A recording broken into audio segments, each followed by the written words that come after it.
Annie's Fit is back here again, and I am here with a guest who is a medical doctor, and he will be also educating us on PCOS. Sir, can you kindly introduce yourself? Okay, hello, good evening, everybody. I'm Dr. Ayotunde Famukunwa. Yeah, I'm a medical officer, a resident medical officer in some hospitals here in Lagos, and I would like to join us this evening to learn more in medicine, to learn about our health. Thank you. Okay. So, what's the full meaning of PCOS? Okay, yes, PCOS. PCOS is we call it. Let me look for a way to. It has another name, but we also PCOS is a name that everybody likes calling. A lot of people don't know the name. So let me just say that PCOS means polycystic ovarian syndrome. We used to call it Stein-Leventhal syndrome, but now we just call it polycystic ovarian syndrome. So that's the meaning of PCOS. Okay, polycystic ovarian syndrome. Okay, what's the meaning? So the reason why we like the name polycystic ovarian syndrome rather than calling it any other name is that the name itself explains the disease. So polycystic means there are multiple cysts in the ovary. Then when we say something is a syndrome means a constellation of signs and symptoms. That's a constellation of different things that happen to somebody. That's polycystic ovarian syndrome. So polycystic ovarian syndrome is a constellation of signs and symptoms that involves number one, multiple cysts in the ovary.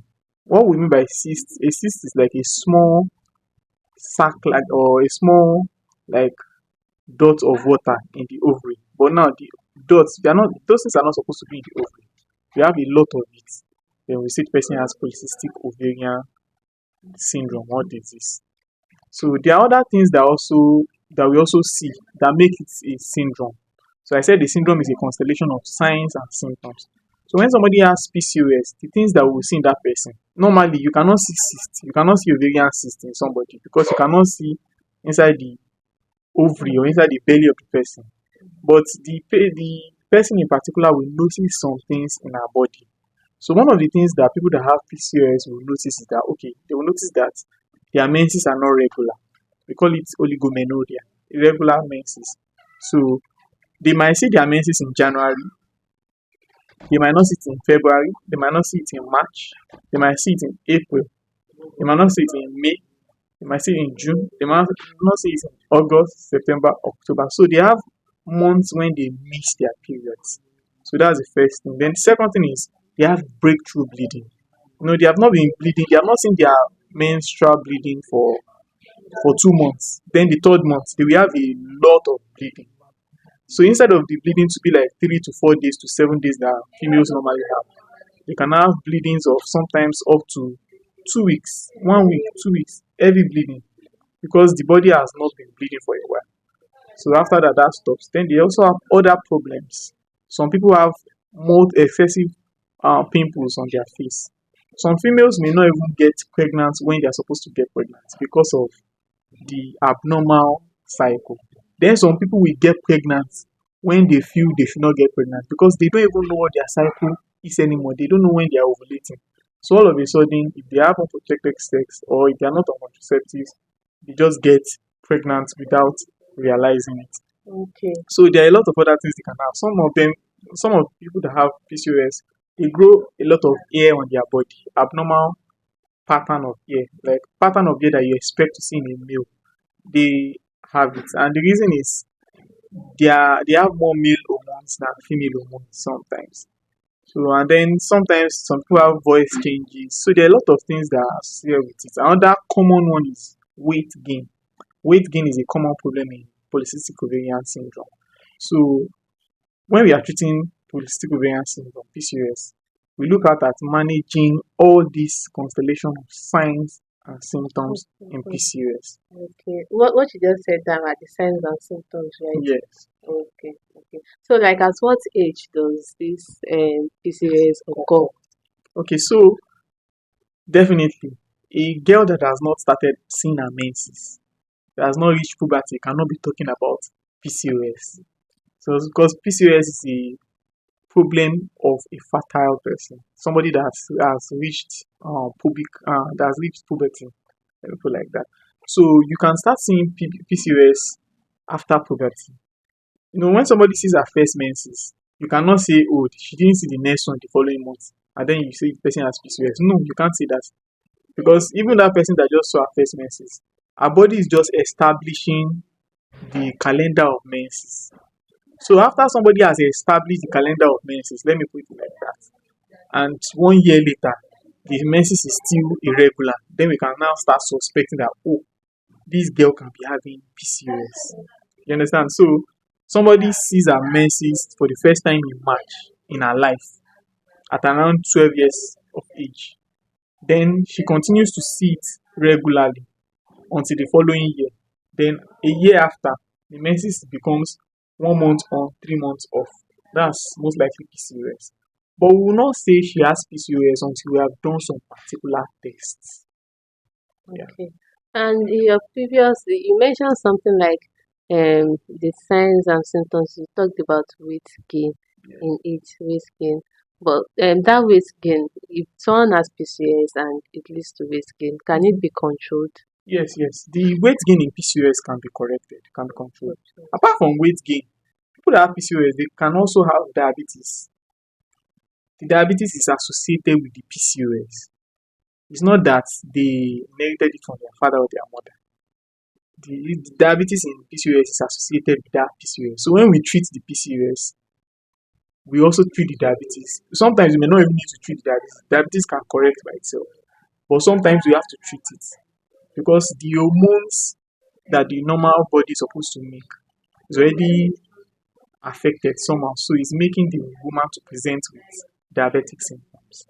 So sometimes those diabetic symptoms are some of the things that lead to the weight gain. But some people don't even have the diabetes. They just go on to have weight gain, excessive weight gain in PCOS. So usually the weight gain is correctable, and it might not be easy to correct if you don't start treatment on the PCOS. So once we start the treatment on PCOS, we also advise them to start um, going to the gym sometimes, even before we give medications for weight loss. Usually, we don't like giving medications for weight loss until we are certain that, okay, this weight loss is not amenable to any other form of correction. Okay, but what of their nutrition? Yes, nutrition is a very important part of correction of weight gain in PCOS. In fact, generally, the treatment of PCOS, nutrition is very important. But for people that now have weight gain, excessive weight gain, nutrition is a very, very vital part of the therapy. So we tell them that, oh, try to reduce the amount of carbohydrates, try to take more of have like we don't say balanced diet anymore, but we say try to eat at least something of everything.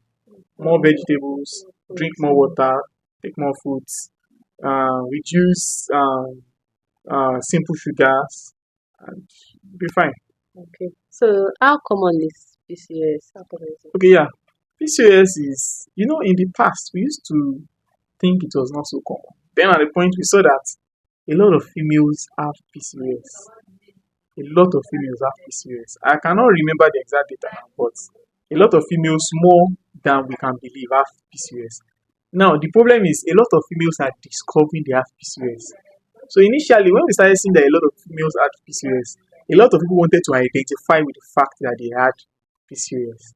But now we are in a reality where people don't even want to identify with the fact that they have PCOS. Once they hear PCOS, they say, no, it's not me, I cannot have PCOS. Whereas the symptoms of PCOS is staring them in the face. They are missing their menses, they have abnormal hair pattern on their body, they have excessive pimples, they have excessive weight loss, they have breakthrough bleeding, they have voice changes resembling that of a man, and some of those other symptoms like that. And they say they don't have PCOS. So PCOS is more common than you can imagine. Okay. Okay. Thank you very much, sir. So how can it be managed? So yes, thank you for saying that, because sometimes some people will think that it can be prevented. No, you cannot exactly prevent PCOS. I will answer the question, but I just have to cheat that in. There are some genetic diseases that you cannot actually prevent because they just happen. the genetics just decide to be naughty and they just happen. So how it is managed? So before when we talk about management, generally in medicine, management includes finding out if the disease exists, then treating the disease. So to find out if the disease exists, you have to see a doctor.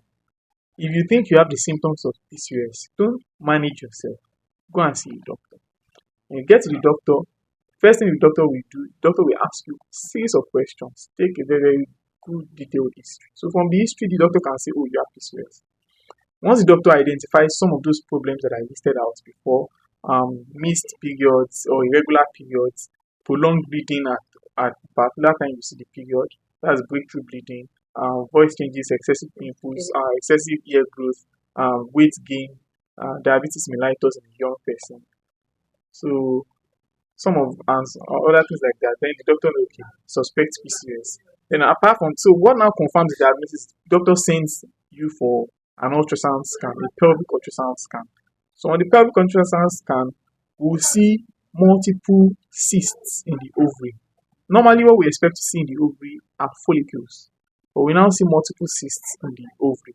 So when we see multiple cysts are like small, small sacs containing watery material.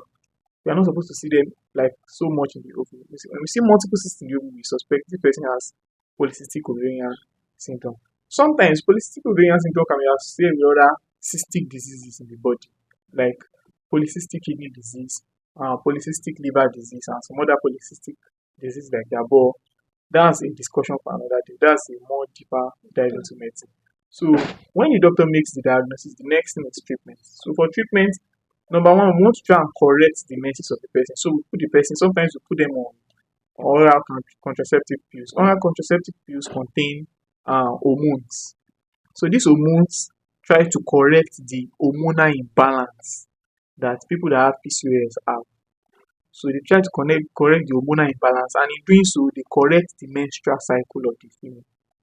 So once we can establish the menstrual cycle, the correct menstrual cycle with hormonals, then we look at the other problems too. Because sometimes people that have PCOS can have to. Some people with PCOS have infertility problems, subfertility, not infertility, because they are fertile but they are infertile because of the irregular menses. So we don't call it infertility, we call it subfertility.